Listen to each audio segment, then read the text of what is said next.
recording studio. DJ Samranti.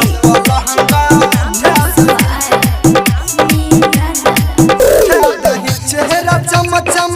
चमकोगे तोहर makeup बहुते गमकोगे तोहर मेकअप बहुते गमकोगे तोहर चेहरा चम चम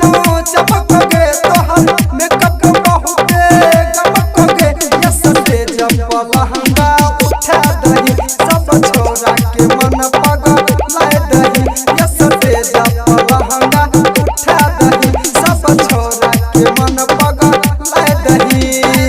चेहरा चम चम चमकोगे तोहर मेकअप बहुते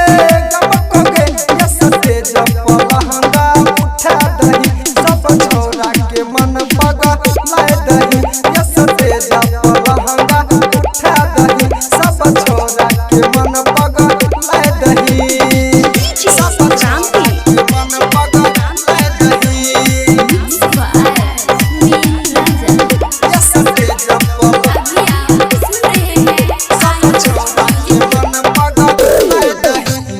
नथिया पागल रहै छौ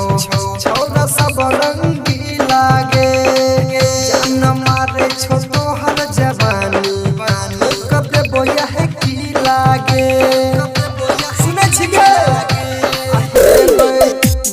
नथिया पागल रहै छौ छौरा सब रंगी लागे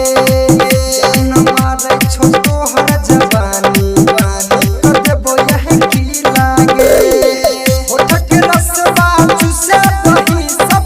छोड़ा के चलवा दिखा दही यसते जब लहंगा उठा दही सब छोड़ा के चलवा दिखा दही यसते जब लहंगा उठा दही सब छोड़ा के मन पगल लाए दही यसते जब सब छोड़ा के मन पगल लाए दही छोटे छोटे कपड़ा में छौरी लागे छी बड़ी झकास गे पहे तो ने बुढ़बो कहियो छोड़िया निरास गे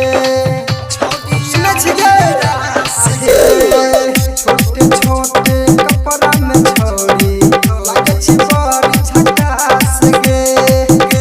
पहे तो ने बुढ़बो कहियो छोड़िया निरास गे प्रजापति कहे छतोरा होठ के लाली चटा दही यसते जब लहंगा उठा दही